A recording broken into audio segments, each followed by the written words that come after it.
So, MBTI, what is it exactly? I'm just an INFP female, and today I'm going to tell you a little bit more about MBTI. Let's get into it. Well, it stands for Myers-Briggs Type Indicator, and it's a personality type, and there are up to 16 of them, and how you name them is by these 4 letters, or more specifically 4 positions of letters, and each one can be one of 2. So even though MBTI is sort of a pseudoscience, it's still backed up by certain concepts that we can all relate to. So the very first one is obviously introversion and extroversion. I'm sure we can understand that basic concept. And also, I wouldn't really liken them to things like astrology or horoscope or enneagrams, because this, I feel, it's more of just like a basket of traits that you can relate to. It's not a hard and fast rule of how you should act. In fact, I find that the most trouble people have is when they use it to justify certain actions. I've seen that meme, right? It's like, oh, I'm sorry, I can't help it, I'm a Scorpio. But I don't think it's right to go around saying, oh, I'm an INFP, so I do certain things. I don't think it can justify bad behavior.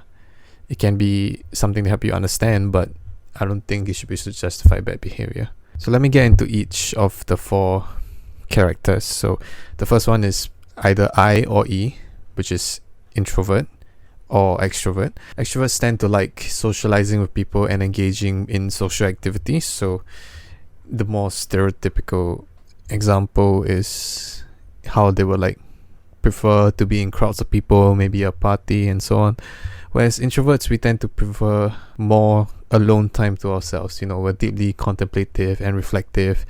We sort of rejuvenate ourselves when we get to do things in our own terms, with our own time, things that don't necessarily involve interaction with another human being. I'd like to preface all of this by saying that you're not either 100% introvert or 100% extrovert. There's no such thing, and we're all sort of on a spectrum, right? So even if someone is really introverted, they still need social interaction. So that's something to be clear on.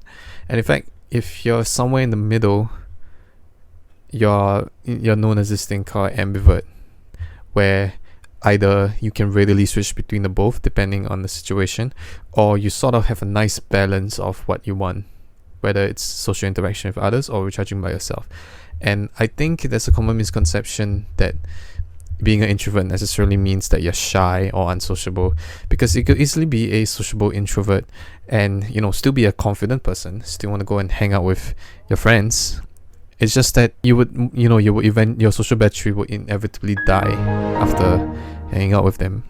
And it's not that you don't enjoy their company, it's just this is not the way that you recharge. You just get drained by interacting with people in general. And the opposite may be true, where you might be an extrovert, but you might still enjoy more low-key activities. You would still involve other people, but it might not be as crazy and over the top, like those big ass parties that people think, all introverts think extroverts go to. Maybe there's just a little calm debate club, or obviously an extrovert could technically be socially awkward. And if that doesn't make sense to you, just remember that it's a preference in the way we recharge. So someone who is an extrovert could have went through certain experiences that make them socially awkward, but still prefer to recharge from interaction with others, right? And so the next one is intuitive versus sensing. So it's important to note that the intuitive is represented by the letter N, because obviously I has been used for introvert already. And so this is the way that we perceive information from the world. So where someone who's more intuitive would sort of use their previous knowledge and perhaps the gut feeling to draw connections between abstract ideas and sort of get value out of making those connections. A sensing person could more simply just be more literal and use the 5 senses to take inputs from the world without necessarily trying to add meaning or purpose to the things that they observe.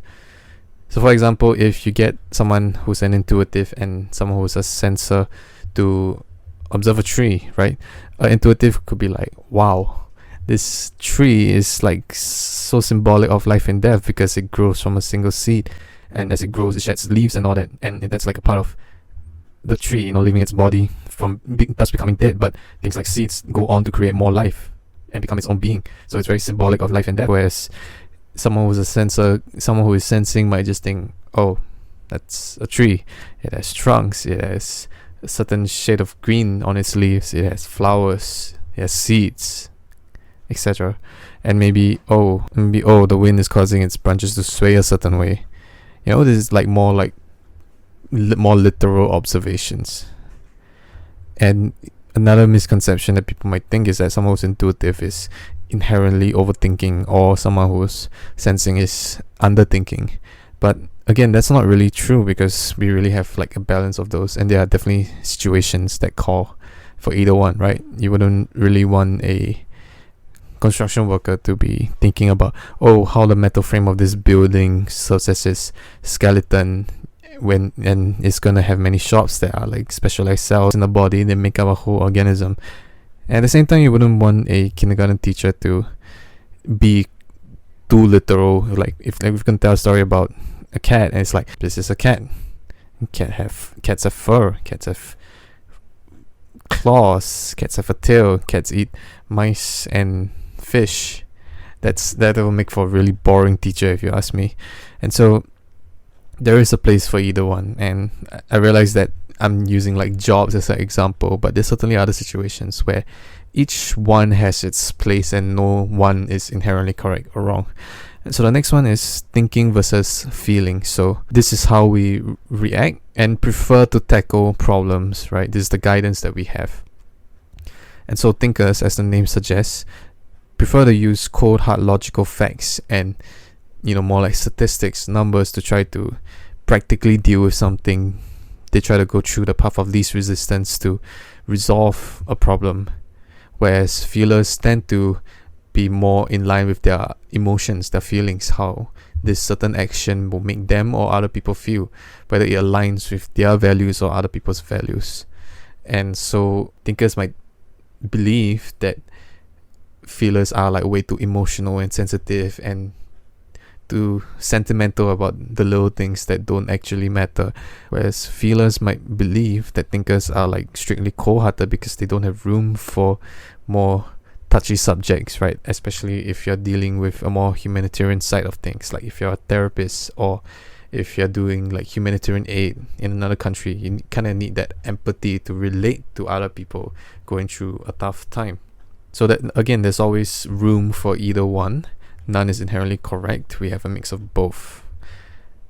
And so the last one is between judging and prospecting. So judges, they tend to prefer a more strict and rigid flow of events. They tend to prefer to have a well thought out plan, and maybe like backup plans to support that initial plan if it fails. They're more about like going by the book, fulfilling their duties and responsibilities. Whereas prospecting people prefer to have the flexibility to go with the flow and sort of think of things as they come, react to things as they come, adjust their plans, and take advantage of opportunities as they arise, rather than trying to predict them. And so even though both of these are valid, you could always go to the extreme and plan too much to the point where it becomes impractical, because sometimes there's room and validity in bending the rules to make certain exceptions for certain cases where it makes more practical sense. Because after all, if things are purely theoretical, when you put it into practical use, it might make more sense to sort of change things up.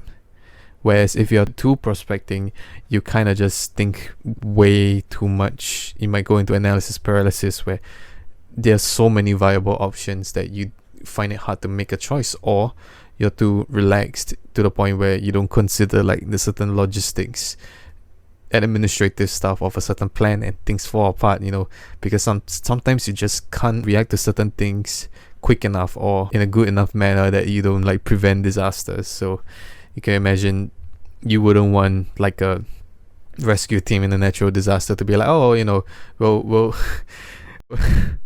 we'll cross that bridge when we get to it, quite literally. You suddenly like prepare, right? So just to add something, in the personality test, I'm going to link it down below. There's actually a additional thing behind your 4 letters, which is either T or A, which is like turbulent or assertive. But that's not really like grounded in anything too concrete. It's something that that specific test sort of came up with themselves. So you can read up more about that, but I wouldn't want to share misinformation about it as it's not really well understood. So yeah. So as the channel name suggests, I am a INFP, and actually each personality type has a name attached to it. So like I said, there are a total of 16, and for INFP it's actually the mediator. Obviously not all INFPs do mediating the absolute best, and this doesn't apply to any of the other personality types either. It's just sort of what someone who's an INFP might tend towards. But I would say even within the personality type, based on just INFPs I know, we're all rather different. More important things like our unique life experience, our environment, or even like genetics can affect the way that we react to certain things in life. And this personality type thing is just something that you can so happen to relate to. Like I said, you shouldn't use it as a crutch. You should develop an identity alongside it rather than make this personality type your whole personality. And I'll probably get more into how being an INFP is like in a future video, but I guess for now I hope you learned something about MBTI in general. And in fact, there's a free personality test that you can take right now, and I'll leave a link. But otherwise, I hope you enjoyed this little introductory video, and hopefully I'll see you soon. Bye.